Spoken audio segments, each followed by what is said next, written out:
Thanks again for rejoining us here on the Coronavirus and Kansas Small Business Survival, a video series. We continue our conversation today with Will Katz, the director of the KU Small Business Development Center. Parts of this conversation stem from a note Katz provided to local companies, and that's where our conversation picks up. And Will, I'd like to read an excerpt from your note here verbatim, just so folks can get an idea. And this was a paragraph that really struck me as a small business owner. You said, "As a society, we are all grappling with the difficulties of COVID-19. One of the greatest powers of entrepreneurship is the power of self-definition. If you run a business, you have a set of decisions that you have the power to make every day. You are, by definition, a leader in the community. What should you do? Should your business be open or closed? How should you manage the workforce that makes it possible for you to serve the community? These are unprecedented times. With the power of self-definition also comes a responsibility to do the best you can to grapple with difficult questions."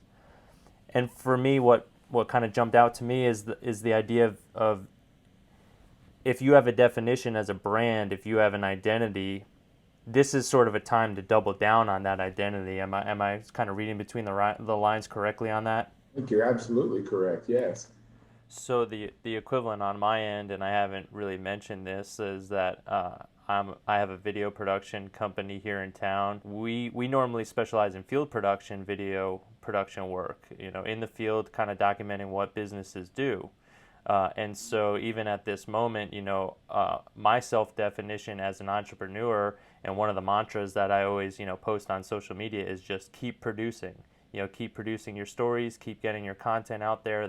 I take a lot of pride in sort of being the cheerleader for local businesses and the small businesses that I produce for here in Lawrence, Kansas. So, even at this moment, instead of doing field production work, I'm sitting in the office where I would normally do video editing.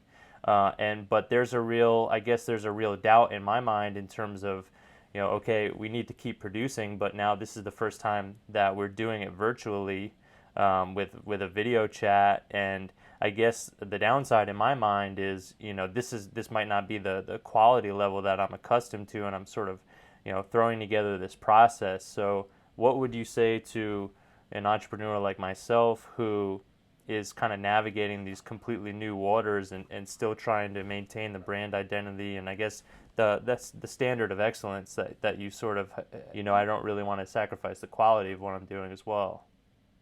That's an interesting thought. And so when you think about the notions of self-definition, we all have them personally as well as in our business. And self-definition is kind of a multifaceted thing, right? There's not just one thing in your self-definition. There are, 19 things. I'm a husband, I'm a father, I'm a, business advisor, I'm a teacher, I'm a musician, I'm all these things.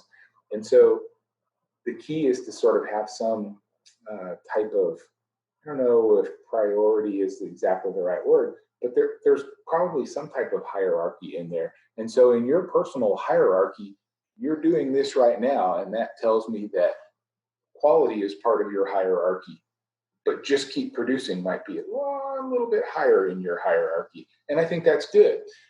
Just keep producing is higher. The notion of helping businesses, the notion of being a cheerleader for businesses in Lawrence, those things right now are a little bit higher in your priority list than this notion of quality. And I think that fits. That's consistent to me. With what I know of you, I think that's good. And I thank you for doing it. I appreciate it. And I'm honored to be your first guest. So this is really where we are now amidst the first full business week as a national emergency, as a World Health Organization pandemic. So what is your office doing? I mean, what does the work week look like for you currently and your staff? I know that if you want to mention the two staff members that you work with here in Lawrence directly. Yeah, so I have a couple of awesome colleagues, Christina Meese and Taylor LaRue. And last Thursday, we made the collective decision to take all of our advising to virtual. So we've done quite a few Zoom meetings already. We are co-located with the chamber. We share space with them. And so we were kind of in and out Thursday and Friday, and we did some virtual meetings from there, and I did some from home as well. But starting Monday, we're going to be completely virtual. So a lot of emails. Anybody can feel free to email me at any time. I'll do my best to reply. You'd think that it would kind of make you less busy, but wow, that hasn't been the case, just because I think people want to talk about this situation. Business owners want to talk to somebody who at least has some knowledge of what it's like to be in business or what other business owners are facing. They kind of want to benchmark here's what I'm doing. How does it compare to what other people are doing? So we've been pretty busy, but we will certainly be as responsive as we can. We'll probably set up something for Zoom or telephone. And Will, were you here in 2008 in Lawrence, Kansas during the recession, or in Kansas? You bet I was. So, Could you maybe take me back to that time? Because I'm sure there may be some parallels, unfortunately, as we enter potentially very rocky times in our economy.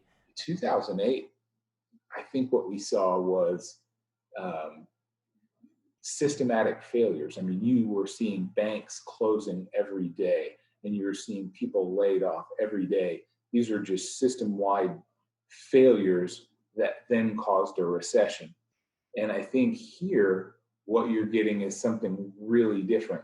Like, as recently as Thursday or Friday, I'm looking around going, well, okay, the stock market's going down, down, down, down, but banks are not failing.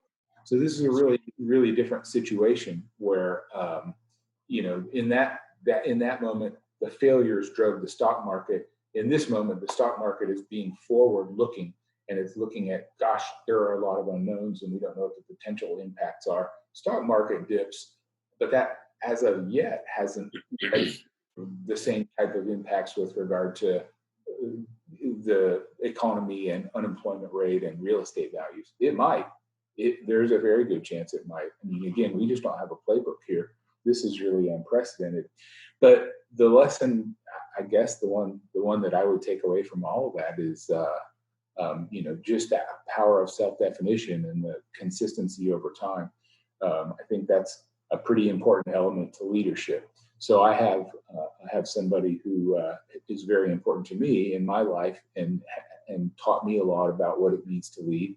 He's the CEO of a company that I used to work for. His name is Daryl Morgeson. And the thing that I loved about working with Daryl is that I always knew he was predictable and in a really good way. No matter whether the news I was going to bring him was good or bad or really bad, I had a pretty good idea of how he was going to react to it. I felt like I knew his worldview well enough to understand what this meant to him and what it meant to the company and what it meant to what his reaction would be. And so I guess if I have a piece of advice for all the entrepreneurs out there, it's that you're leaders, and the best thing you can do is be consistent.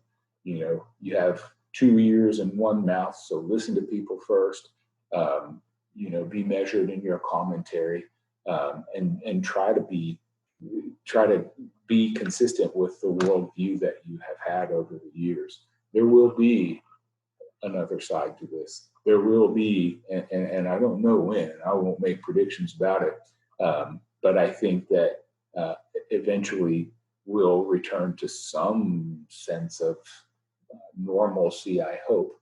And when we do, I think you will have learned a little bit about who you are in this intervening moment, and the more that you can be in this moment, like you have been for the last few years, and like you will be for the next few years, I think that's just better for you as a leader. It's better for the people that depend on you. It's better for your customers. It's better for everybody. Well, Will, again, thank you so much for your time. You've been very generous with your time today. I really appreciate that. And if you're a small business owner or professional watching this and you're interested in participating in our video series, please email myself, mattydmedia@gmail.com, and Will, I'll extend the same offer if you're in contact with business owners who have expertise to sort of offer up to this YouTube playlist and to this video series. Please give me a shout. And so we thank everyone for watching. That's great. I appreciate it. Thank you for what you're doing. Again, honored to be asked. So anything I can do to help. Thank you.